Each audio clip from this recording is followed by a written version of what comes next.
Good evening students. पहले मैंने आपको बताया था कि यूनिसेलुलर ऑर्गेनिज्म और मल्टीसेलुलर ऑर्गेनिज्म में डिफरेंस ये है कि यूनिसेलुलर ऑर्गेनिज्म सिंगल सेल से बना है और multicellular organism more than one cell से बना हुआ है। यूनिसेलुलर ऑर्गेनिज्म में सारे फंक्शंस एक सिंगल सेल कैरी करता है, बट मल्टीसेलुलर ऑर्गेनिज्म में अलग अलग सेल्स, अलग अलग टिश्यू और organs, specialised cells organs available होते हैं to carry out the different functions. अब आगे मैं पढ़ाने वाली हूँ आपको कि व्हाट इज़ न्यूट्रिशन। न्यूट्रिशन है क्या, ये न्यूट्रिशन है क्या और complete detail of the nutrition. तो न्यूट्रिशन जानते हैं हम लोग कि क्या है। The process of acquiring food that is needed for nourishment and subsistence of the organism is called nutrition. Nutrition process में हम लोग फूड को एक्वायर करते हैं, फूड लेते हैं। और फूड क्यों लेते हैं?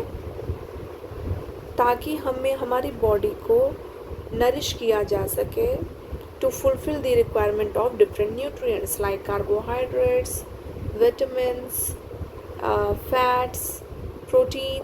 इन सब की कमी को पूरा किया जा सके। और वो किससे पूरा होता है? तो वो फूड से पूरा होता है।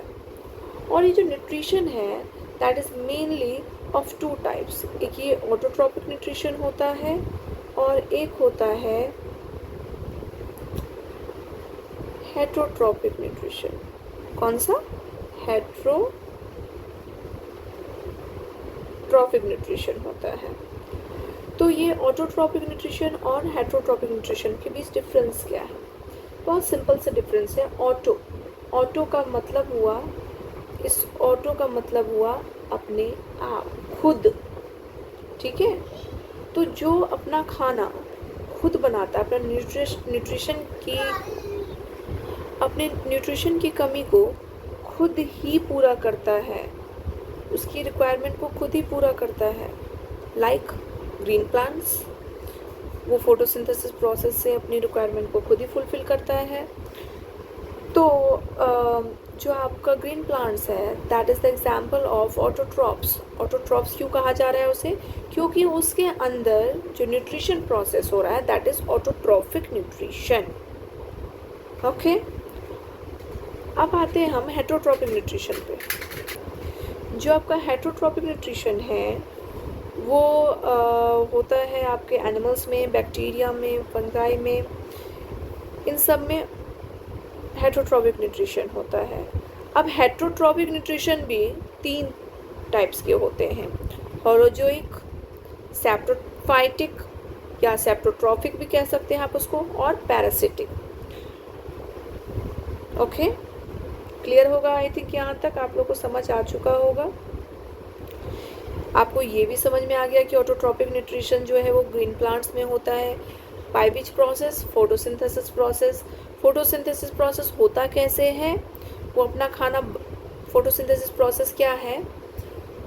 इस प्रोसेस से वो अपना खाना खुद बनाता है, the process of making food, but by using what? By using sunlight, water. ठीक है, और किसके प्रेजेंस में करेगा?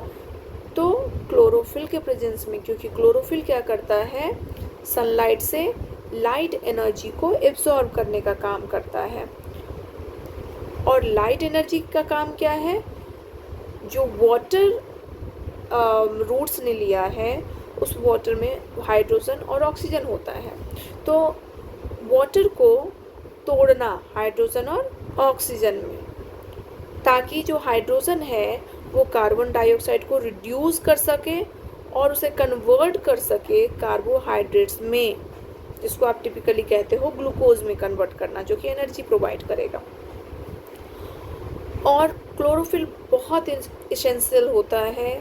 Chlorophyll is essential for the photosynthesis, और वो प्रोसेस कैरी आउट होता है बाय स्टोमेटा।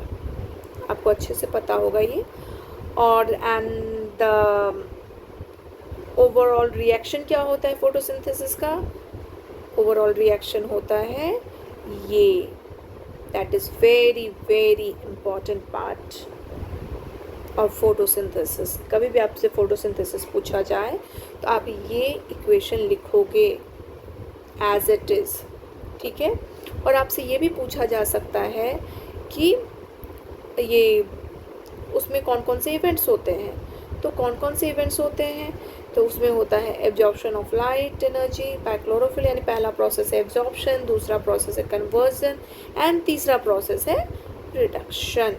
इन तीनों में लिखा हुआ है जो प्रोसेस मैंने अभी अभी समझाया आपको। I think you got it. Thank you.